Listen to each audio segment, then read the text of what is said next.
So I heard this statistic recently that completely blew my mind. They said that you spend 90% of the time that you're going to spend with your children by the time they turn age 12. My son is about to turn 7, and I had this moment where I thought to myself, damn, I've not been spending enough time with my kids.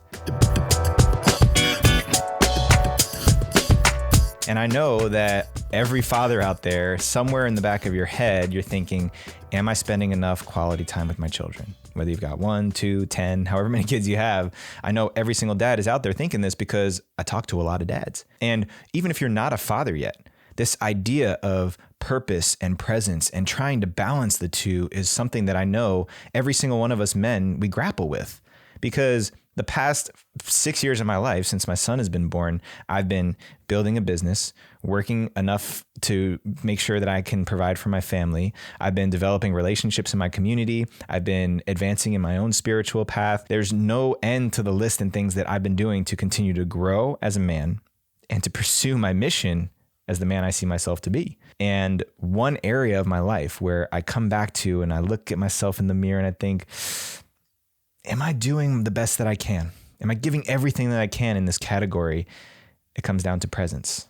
I'm such a visionary person. I'm such a forward thinker. I'm such a task-driven, goal-oriented type of person that if I don't think about the times to just slow down and celebrate joy and appreciate being present with my children, then it can slip away. It sounds cliche because every new parent, we hear from other parents that, it goes by so quickly and enjoy these times because they're not going to last forever, and spend as much time with your kids as you can while they're little because one day they're not going to want anything to do with you. But it's real. It's real. And it's something that we really face off with as men, as fathers, as husbands, as people who have a mission that we're carrying in the world. So think about this for a second. See how it applies to you. You don't have to be a father, but just think of yourself as a man who has a mountain that you want to climb. That's how I think of vision. I think of vision as a mountain that you want to climb. Think of your Everest right now. And when you close your eyes and you imagine that Everest, what is at the top? What does it look like when you open your eyes and you look around? That's the vision. That's the mission that's compelling you forward. It can change over time, but that is what wakes you up every single day. David Deida, Way of the Superior Man, chapter 7 says, a man must make his mission more important than anything else in his life, including his family, including his relationship with his partner. Completely blew my mind the first time I heard that. I didn't even believe it the first time I read that until I got married, and then I realized what he was talking about.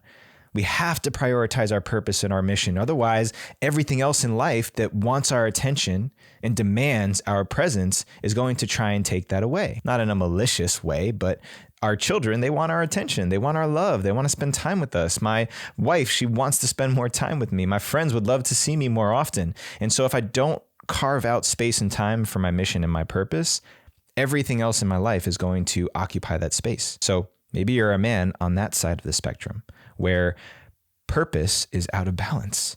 You haven't created enough space for the thing that you care most about, that thing that above all else identifies who you are as a man at your core. Maybe you haven't figured out what that is yet because you haven't created enough time. Maybe you got into family life too soon, or you got swept up in a career and you were tantalized by the job prospects and the career opportunities. And then all of a sudden you realize, this isn't actually very fulfilling. It's not what I want my signature of my life to be. So maybe your purpose is out of balance.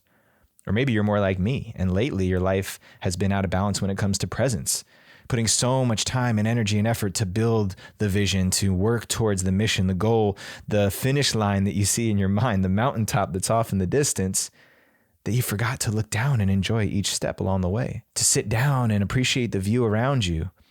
A man on my former men's team recently said to me as I'm planning for this big move, getting to move my family across the country. He said, hey, make sure there's something in your plan about slowing down.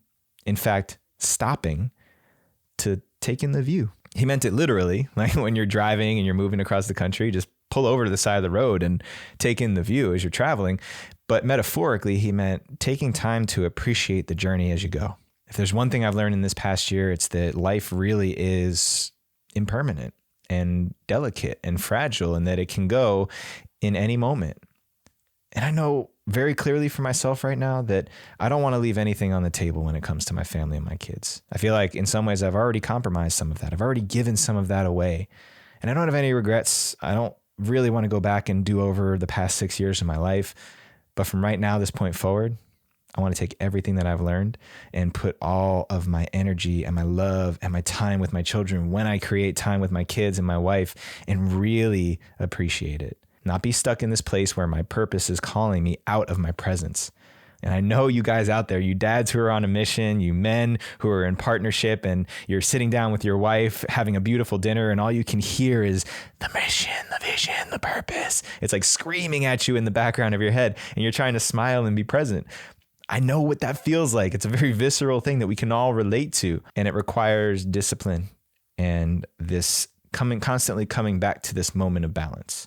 And that's exactly what it is. The last thing that I'll say is, between purpose and presence, these two things that we're trying to create balance between, or work and life, whatever you want to call it, balance is something that we can achieve for moments. Just think of somebody who's walking on a tightrope and they've got that long pole, and maybe they're like, going from one skyscraper to the next. They're constantly going from one side to the next. That's the act of balancing, right? I'm moving too close to this side. Maybe this is my purpose. And then I'm adjusting and coming back towards presence, and then recorrecting to the other side, back and forth, back and forth. Rarely is there a moment where the person is completely in line. It's idealistic. It's optimistic to think that we can just stay fully balanced at all times. No, it's an action. It's an embodied activity to maintain and sustain and try to achieve balance from one moment to the next. Falling out of balance and completely, dumping off the rope and hopefully, getting tethered to your safety line is what we don't want to happen. But the act of balancing and going from one side to the other, that's really what it's supposed to look like. And I remembered this, and I was like, you know what? There's just been times where I leaned more towards my purpose, and I had to recorrect and come back towards the presence side. And then sometimes I'm in my presence and I'm just getting called by the mission. So I recorrect and go back towards the purpose side. Being in that act of balancing is really what it's all about. And it's a challenge, especially when our family is right there begging us for our attention, or something else that's calling you that's not the mountaintop, to make sure that we're making progress towards that at all times so that we feel fulfilled on this one side, and that we're also slowing down, taking enough time to enjoy the view, because the view won't last forever.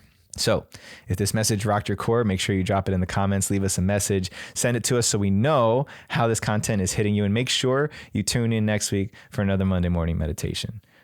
Peace out, y'all.